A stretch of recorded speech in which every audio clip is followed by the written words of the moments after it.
ছি ছি রে নুনি ছি ছি ছি ছি রে নুনি ছি রে ছি রে ছি ছি ছি ছি রে নুনি ছি ছি ছি ছি রে নুনি ছি রে ছি রে ছি।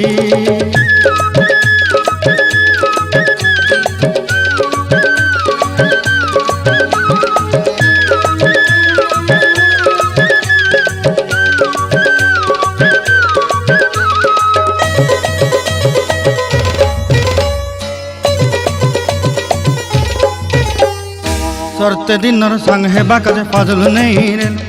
सरते दिनर संग हेबा काजे गजल नहीं रेल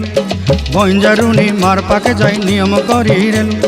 गला गला जक तोर हेली बोली केते कथा कई रेल मुई गाँ जाई करी आसला बेले केंता पासरी देलु रे नुनी छी छी छी छी छी छी रे नुनी छी छी छी छी रे नुनी छी रे छी रे छी।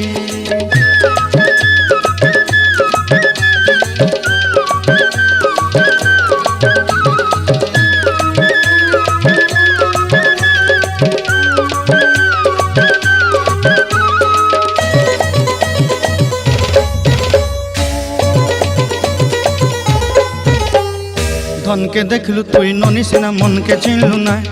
सोना के चिन्हलु बाना के चिन्हलु मुनुष चिन्हलु नाय धन नाई बोली मोर पाके ननी तार काजे उठी गल धन आचे सिना मन नाई ताके तुई जानी न पारिलु गोटे दिन मिसा जोगी देलु नाई केड़े कथा करी देलु मुई गाँ जाई करी आसला बेले केंता पासरी देलु रे ननी छी छी छी छी छी छी रे ननी छी छी छी छी रे ननी छी रे छी रे छी।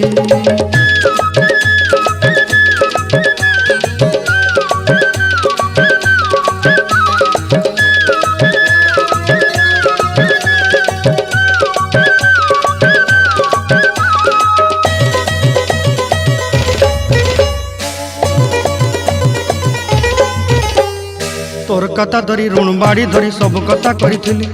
माली मुदी गुना पहरी पांदल सब किनी दही रेली तोर कथा धरी ऋण बाड़ी धरी सब कथा करी रेली माली मुदी गुना पहरी पांदल सब किछि दही तोते सरदा बोली रंग फटाई किनी संगाई दही रेली घरे भोजी भात लगी छेली मेंढा किनी रखीदेली आमर घरे नसाई देलु नानी सबू आशा मोर काय दुख दुई देलु मुई गाँ जाई करी आसला बेले केंता पसरी देलु रे ननी छी छी छी छी छी छी रे ननी छी छी छी छी रे ननी छी रे छी रे छी छी छी छी रे छी रे छी छी छी छी रे ननी छी रे छी रे छी।